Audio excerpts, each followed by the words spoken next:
Welcome to thedoor.com. The Door is a platform where you can buy and sell anything, anytime, anywhere. Making money easy way. It's swift, secure, and easy. Dad.org, transforming lives.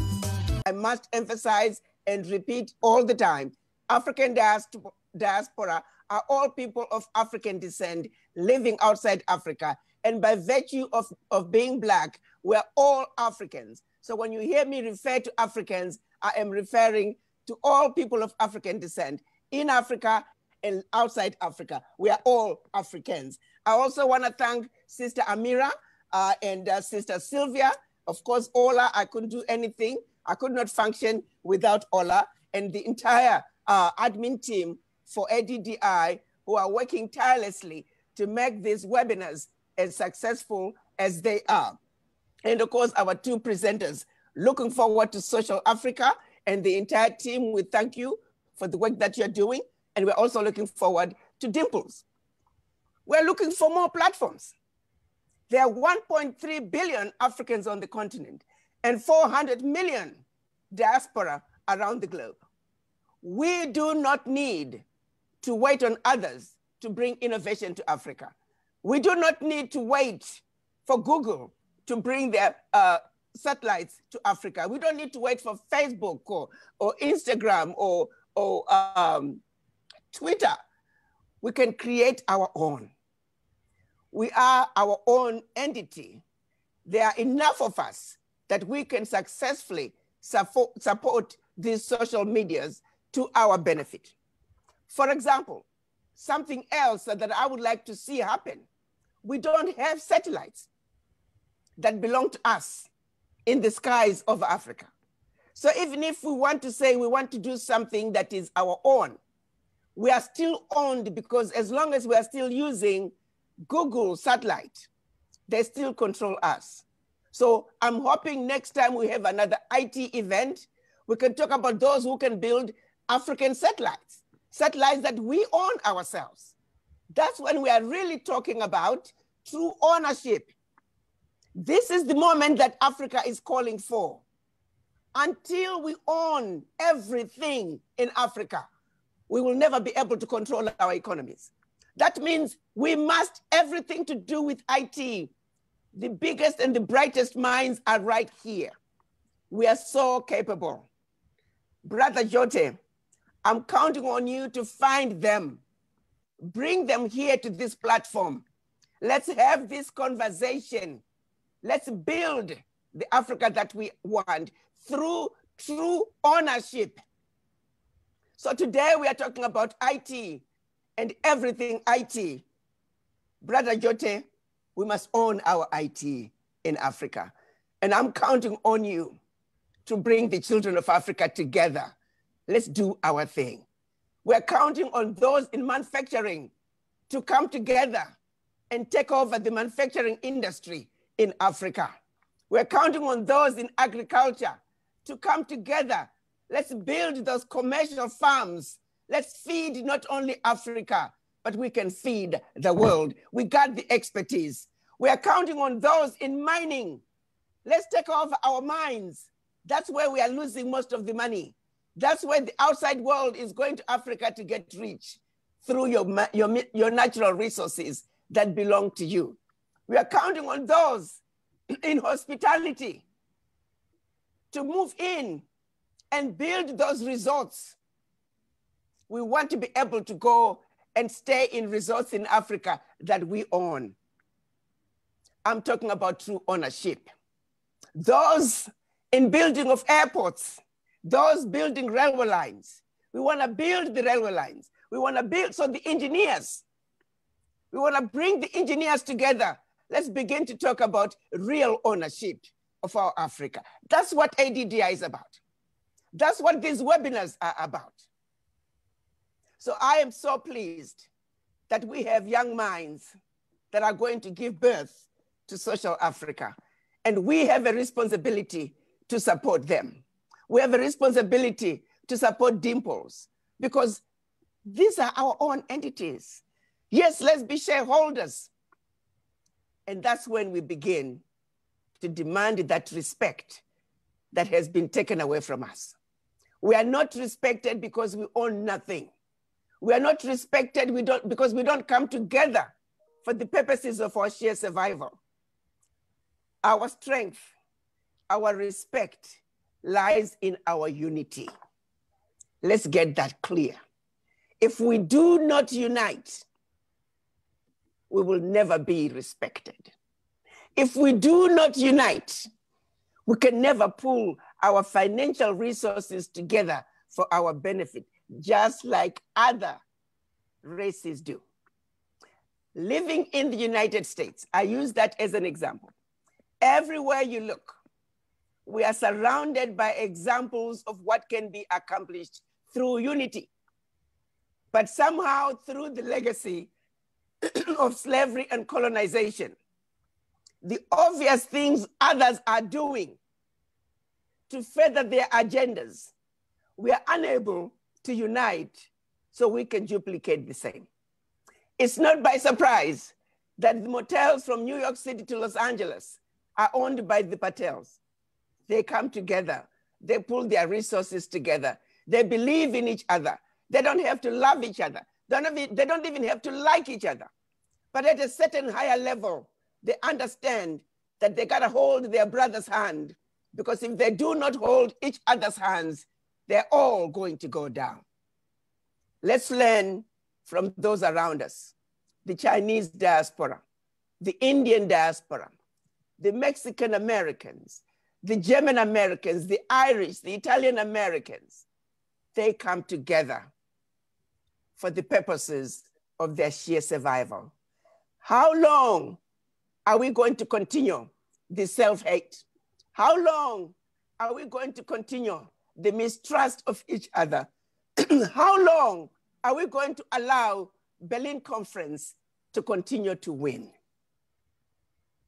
I would hope that we can make a commitment as individuals to say we are going to be the race that's going to put an end to this insanity.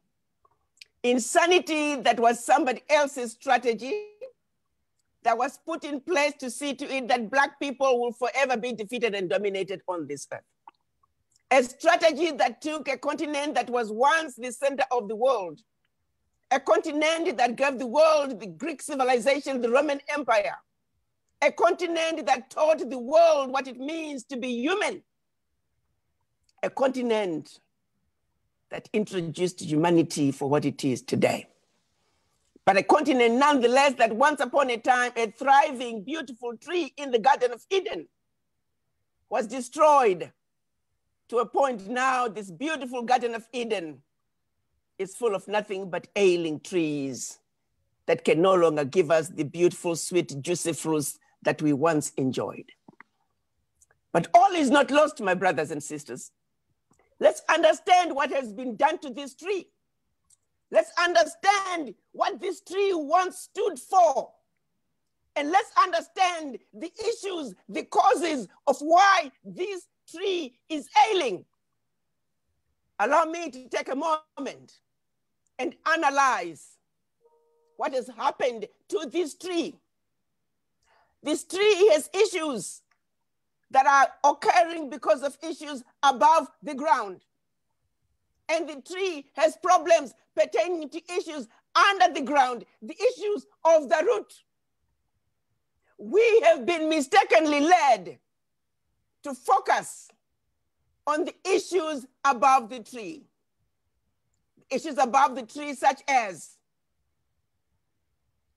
poverty, starvation, hunger, poor education, poor health care, poor leadership, corruption. Those are all issues above the ground.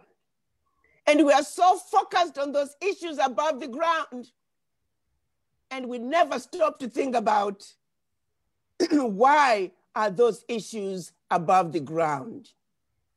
What's happening in the root? What is the root causes of this tree giving us bad fruits in the name of poor leadership? What is causing this tree from under the ground that is causing problems above the root in the name of corruption? What is it that is going on in the root that is causing poor education, poor health care, poverty, disease, and starvation? We are constantly being thrown a shiny object, and we run after the shiny object while the real issues are in the opposite direction. Allow me to talk about the issues of the root of this ailing African tree of life. Those issues, they go back to the settlers when they first went to Africa, when they found the Garden of Eden with thriving African trees of life. Africans were never needing for anything. So they decided, let's start by working on their minds.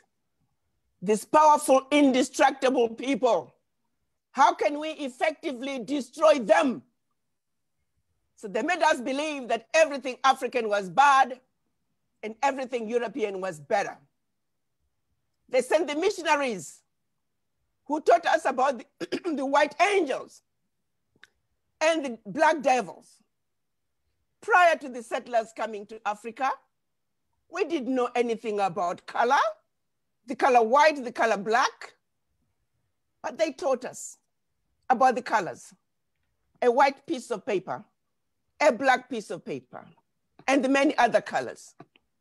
What I find quite interesting, that centuries later, a lie that was fed to us centuries ago about white angels, and the fact that people who don't look white, they said, never mind how we look.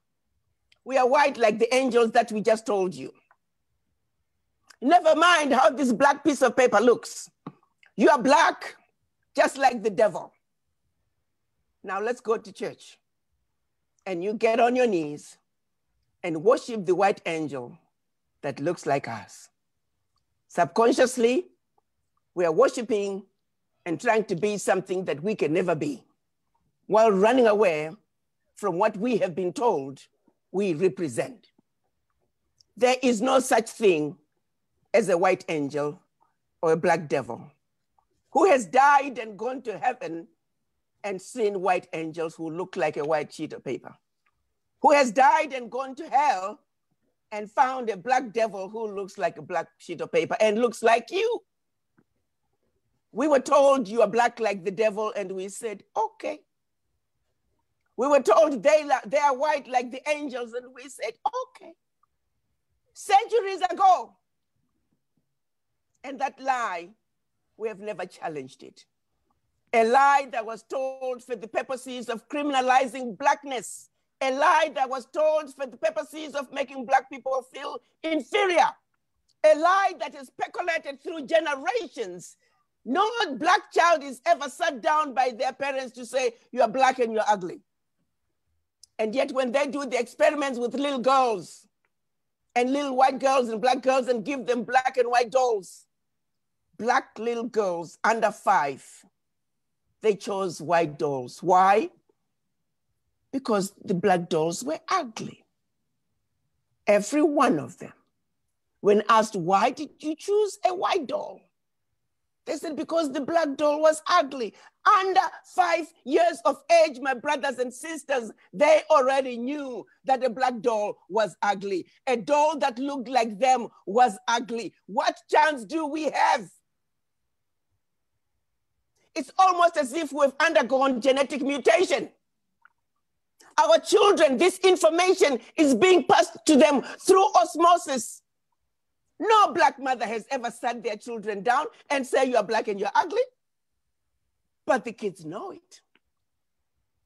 This was level 1 of the destruction of the African. They messed with our mind from the core. You have to give it to them. Whoever masterminded that is a genius. No single black person has been left. No single black person missed this lesson. this idea that we are automatically inferior to other races. That was level one of the destruction of the African tree. Root cause number one. Until our minds heal, until we begin to realize we're just as good as everybody else, nothing we do is going to change our circumstances, because we're always going to be looking to be validated by those we think are better than us. Well, may I present to you, my brothers and sisters, that we are the mothers and fathers of humanity, and that we belong on the tallest pedestal. We must never allow anyone to make us feel inferior. We're just as good as anybody else. And above all, if it were not for the Black man and the Black woman, particularly the Black woman, there could not be any other races as we know them. The Black woman gave birth to the first human being, and as such, she belongs to be on the tallest pedestal. We don't need anybody to put us on a tall pedestal. We will put ourselves on the tall pedestal. Africa 101 was written precisely for the purposes of us waking up from our slumber of centuries. We don't have a choice, my brothers and sisters. We have got to wake up. The insanity that we have gone through for centuries must come to an end. Insanity no more. We are the Africans, and we are going to wake up, and we are going to take our Africa where our Africa once was, to her former glory, where Africa was the center of the earth. We must wake up. Level one of issues below the ground. The root causes of why Africa is where Africa is today. Root cause number two. So it was that they played with our minds. It was they made us believe that everything about us is undesirable and bad. Then they met in Berlin to come up with a strategy to see to it that Africa and her children are forever defeated and dominated. Keep in mind, by the time they took children out of Africa as slaves, they had already started the mind game. So by the time they came abroad, the African was already colonized, was already destroyed, was already meant to believe that you are inferior and you are useless and you're the scum of the earth. So the Berlin Conference, they set out to divide us into the tiny little countries that we are today.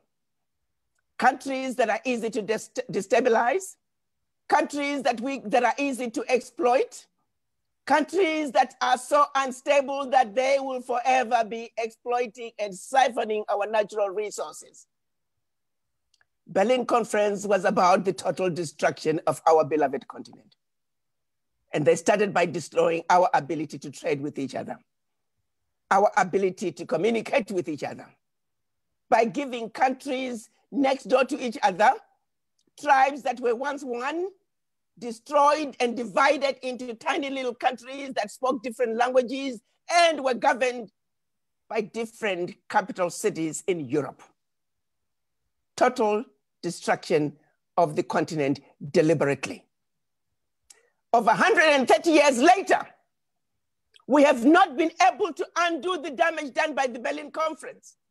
We were so disconnected from the Berlin Conference that the average African thought Berlin Conference was a thing of the past.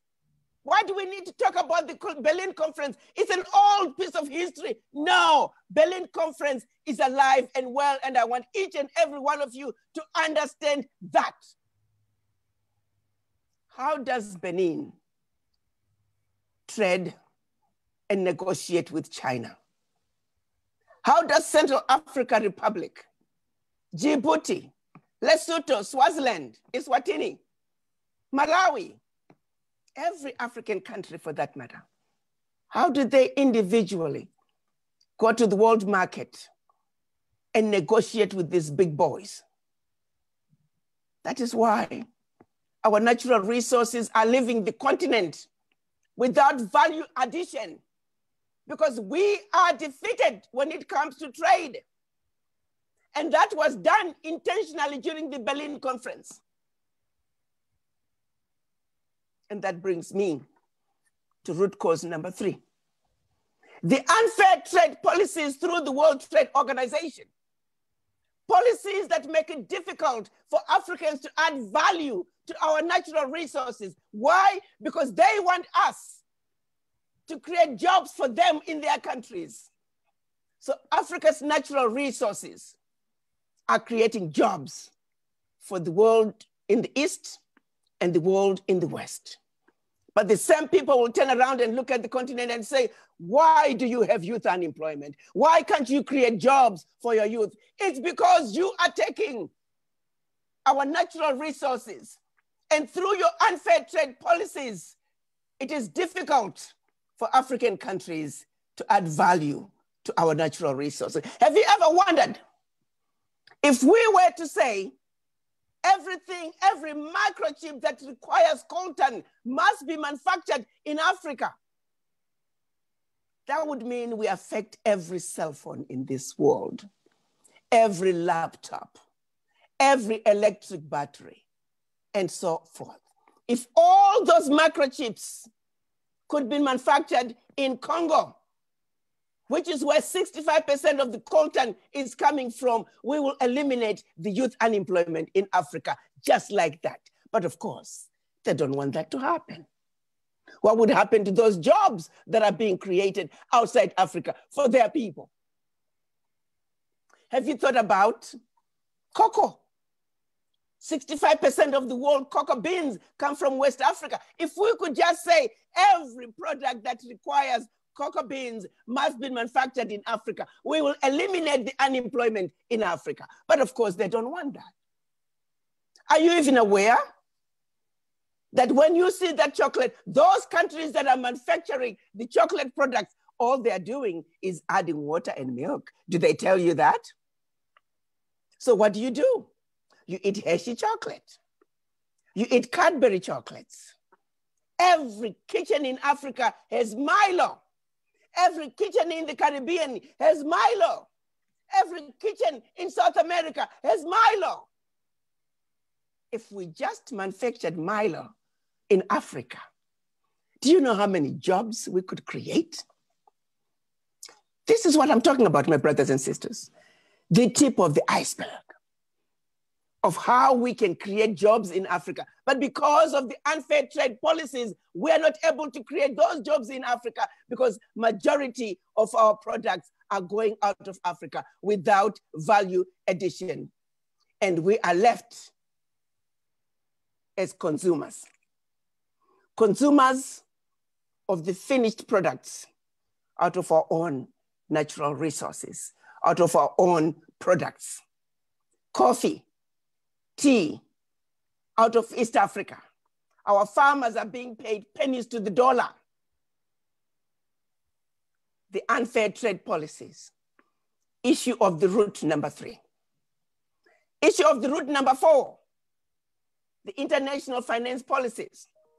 The average African country is spending over 1/3 of their GDP on loan repayment, and yet, this is a fact most of you are not aware. Over 95% of the African countries have never defaulted on their loan repayments. Why then are the rating agencies giving them such low ratings? It's all by design, so we can continue to charge Africans high interest rates, so they can continue to get loans they will never be able to pay back. How can a country spend more money on loan repayment than education and healthcare combined? It's insane. And you wonder why we don't have quality healthcare. You wonder why we don't have quality education. You wonder why we don't have good infrastructure. Yes, we do have leadership problems, don't get me wrong. But I'm saying, let's look at the facts for what they are.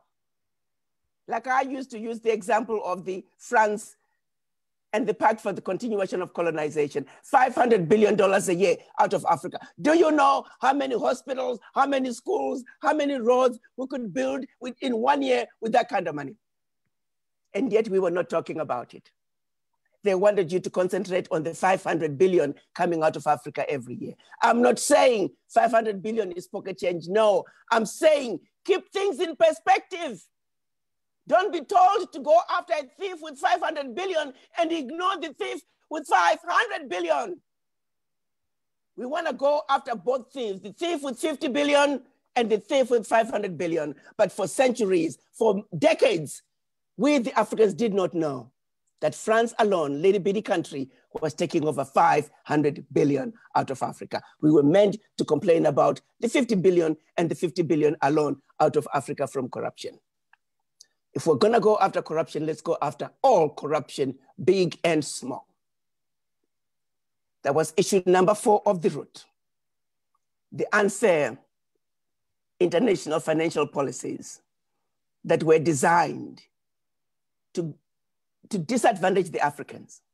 Their success is based on the failures of developing countries such as the African countries, who are the majority. Issue number 5, the brain drain.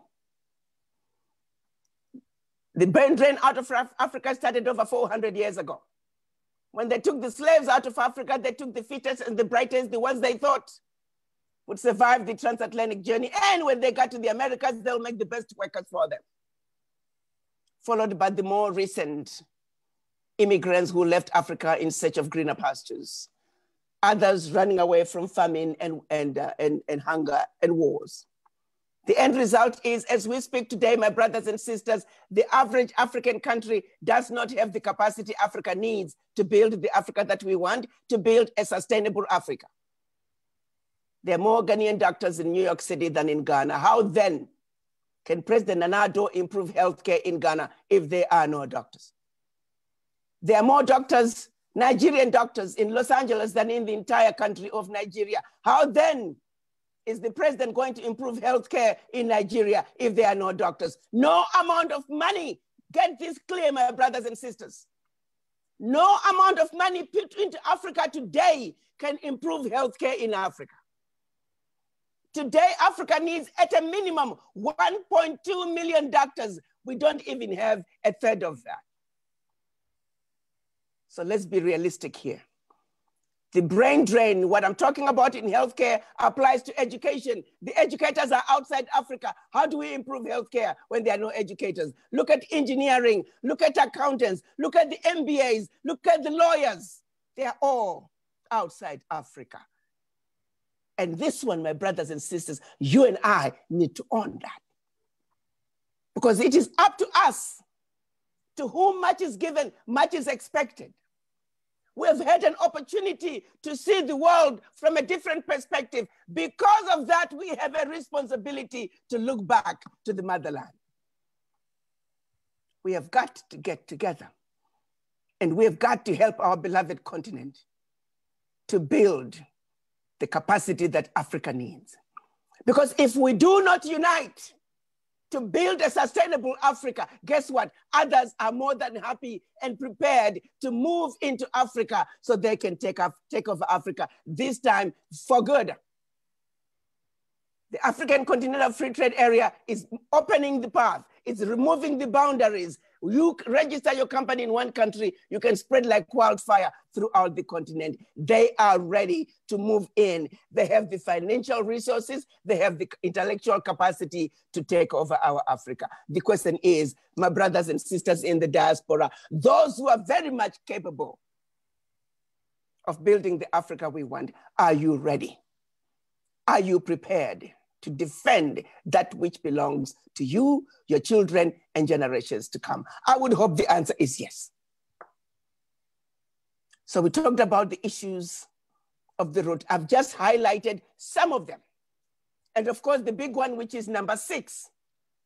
You see, when the colonizers, in the name of living Africa in the 1950s and 60s, they gave us this limited political independence. But the one thing they never gave up was economic liberation. So you got to understand, as you were being colonized, if you were colonized by the British, you were ruled from London. If you were colonized by the Germans, you were ruled from that capital city, from Berlin. Ruled by the French, you were being ruled from France, from Paris, and many other places.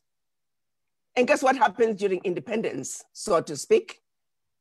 Those multinational companies that were running the economies of those colonies, they never left. To this day, they control the economies of most African countries. They're the majority of the employers in those countries. They own the factories, they own the mines, they run everything that is a pillar of development in the African countries. So now when you want to talk about leadership, yes, we have leadership issues. Don't get me wrong.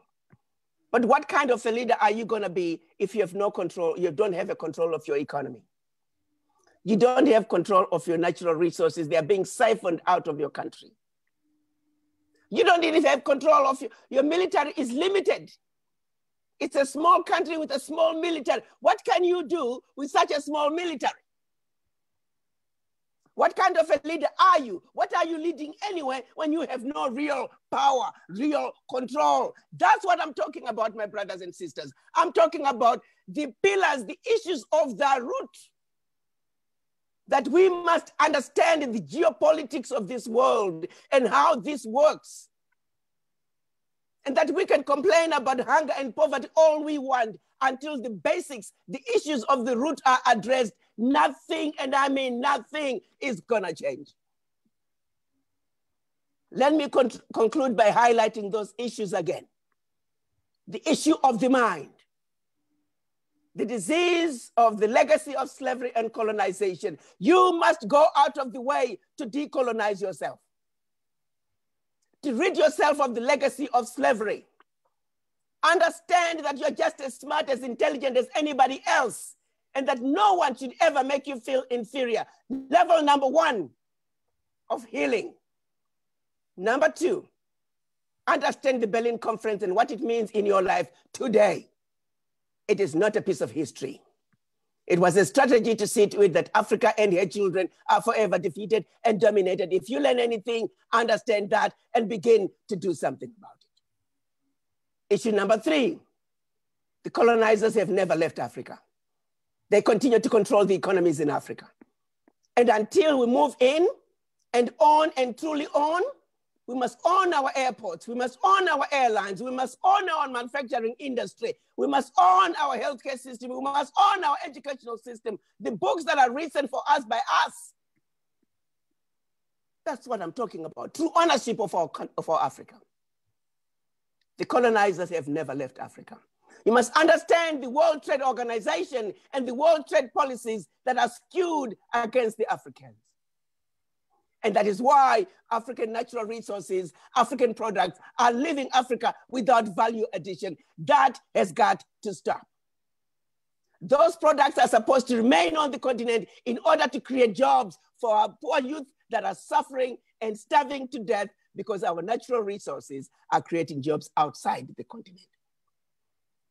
Issue number five, the international finance systems that are designed to keep their knees on the necks of African countries. And until that stronghold is let go, nothing we do is gonna change. And last but not least, the brain drain. This, my brothers and sisters, you can change that. You can do something about it. The brain drain must be reversed. Africa, as it stands today, does not have the intellectual capacity, does not have enough intellectual capacity to build the Africa that we want. The expertise that is needed. There is not a single African country today that can build a railway line.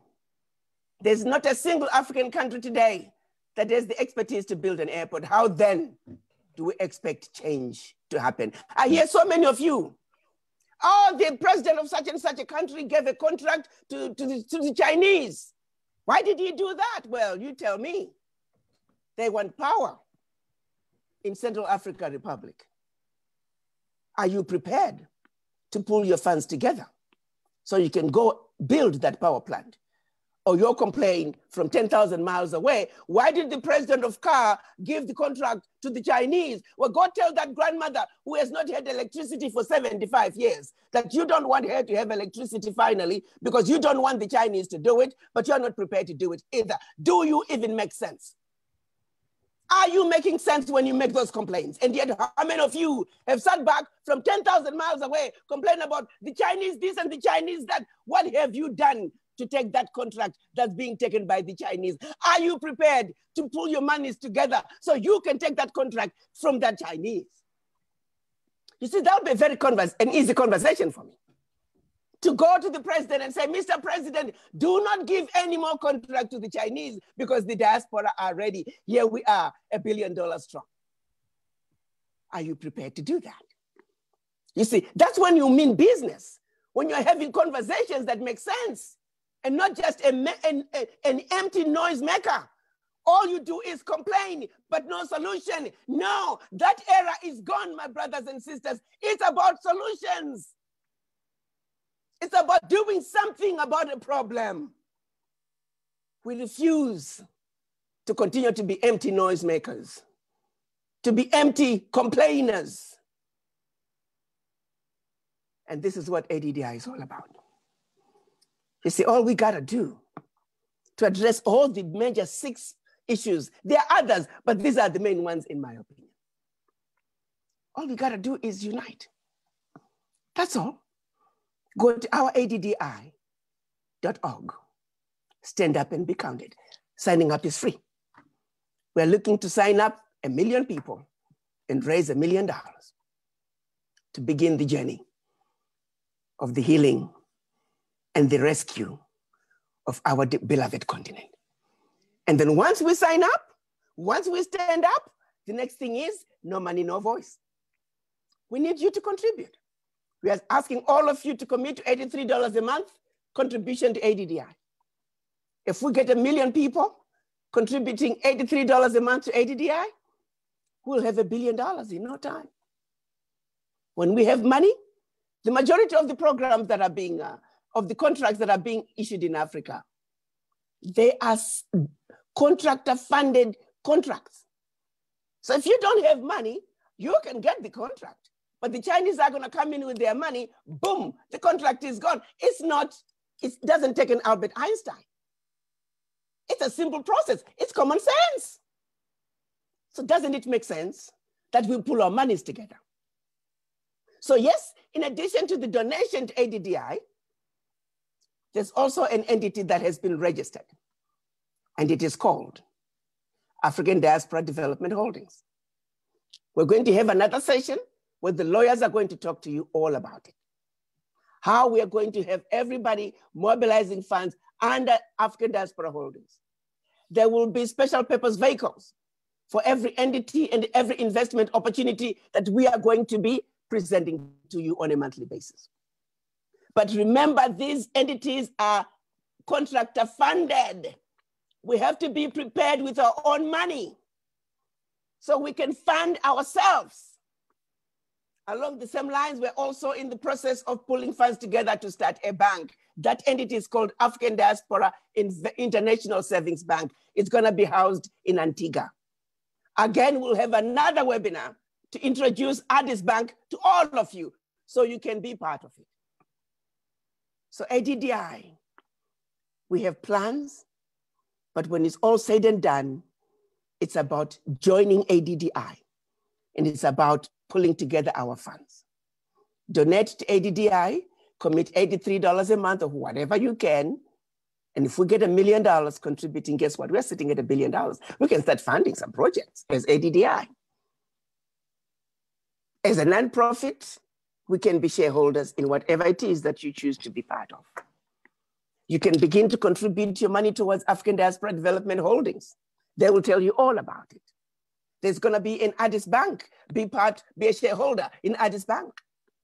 Let's have Addis Bank so fully funded that you never ever have to worry about getting a loan because you got your own bank. That's what the Jews do. They don't go to anybody to borrow money. They fund themselves. The Indians, they fund themselves. The Chinese, they fund themselves. The Laotians, they fund themselves. It's not by accident that every nail parlor from east to west, from east coast to west coast is owned by the Laotians. They got this figured out. They just know. No money, no voice. So it all boils down to if we are going to address the issues of the root of this ailing African tree of life, it's about organizing. ADDI is an entity that was designed to be the bridge between the African diaspora and the motherland. Whether you have your own organization or not, ADDI will make what you do better. ADDI is creating a platform for you to come and share what you're doing with your brothers and sisters so we can make what you do better. This is the home that we all come to. So if you have an idea out there that you want to share with your brothers and sisters, come to ADDI. We'll create a place for you. If you are in IT, please, we got the email. Could you please put out the email for our brother Jote?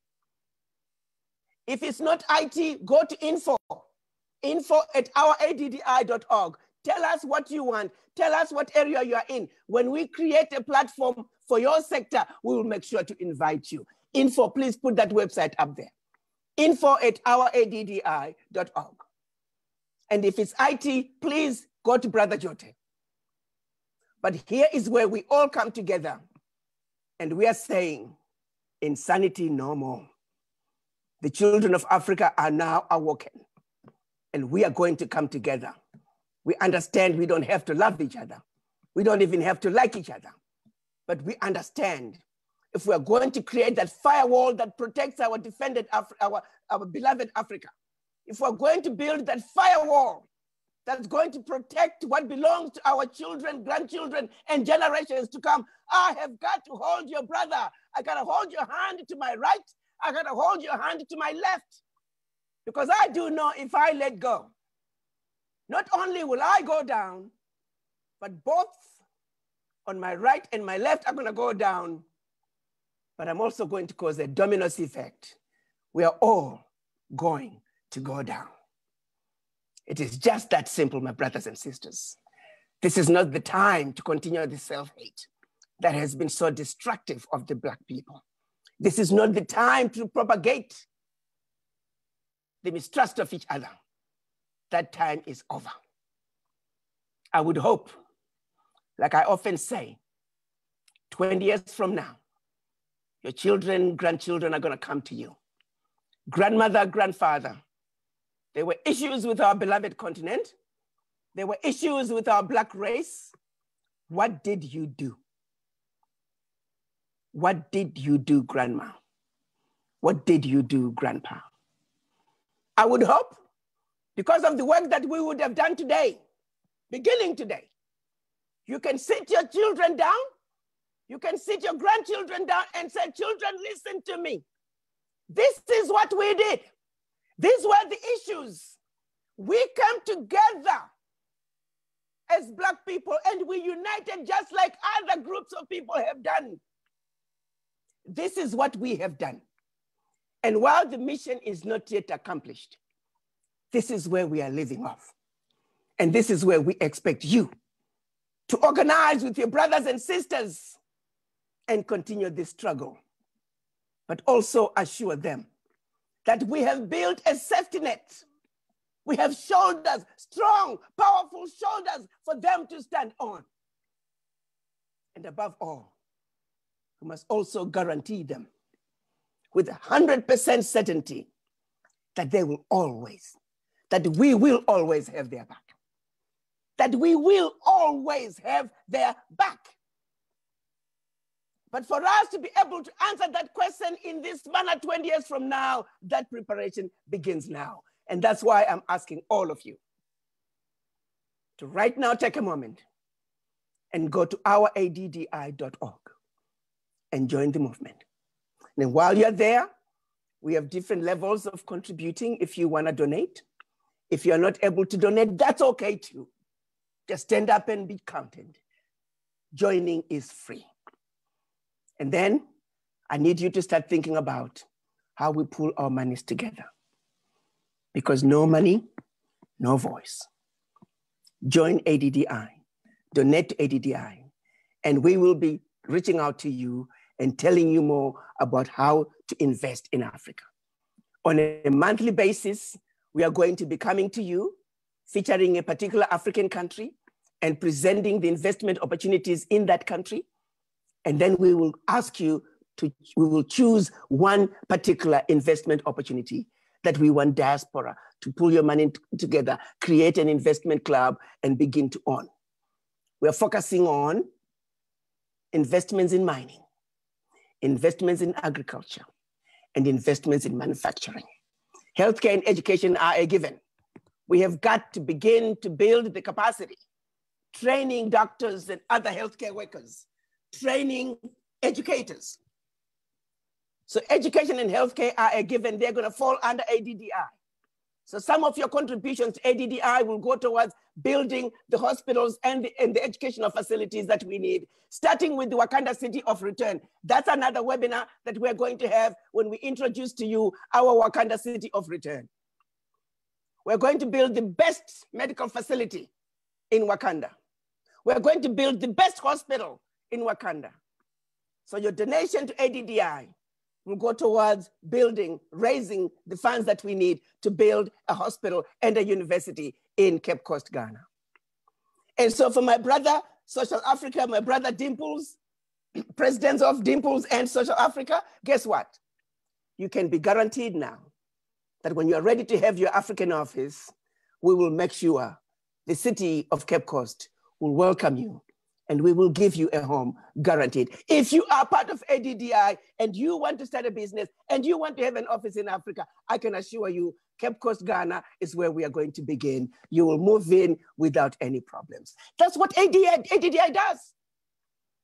Any country that we are going to offer an opportunity to invest, believe me, before we accept to invest, a diaspora to invest in that country, we have to open an ADDI office because we must have your back. We must protect you. And we will make sure, we talk to the government to make sure that when diaspora go to invest in that country, they are covered.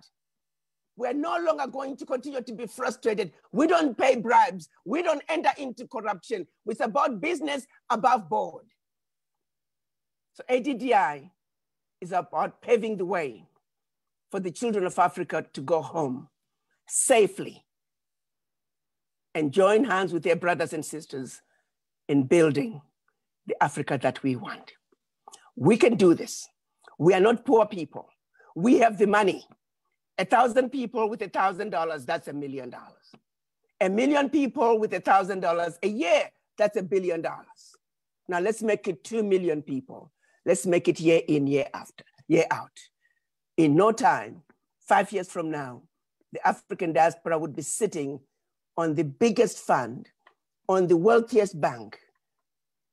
And we are now going to be in a position to compete with the big boys who have been kicking our rear ends because we are poor, we have no money. But I know we are not poor. United, we are strong. United, we are formidable. United, we are the beautiful, intelligent, sophisticated, highly adaptable, and totally indestructible Africans. Let's join hands. Let's go to our addi.org and sign up. And before that, don't forget to get your copy of Africa 101 so you can fully be awoken and understand why you must stand up and make 2021 the defining year, the defining moment, not only for the African diaspora, but for the Black race. Africa101.org, get your copy. And our ADDI, sign up and join the movement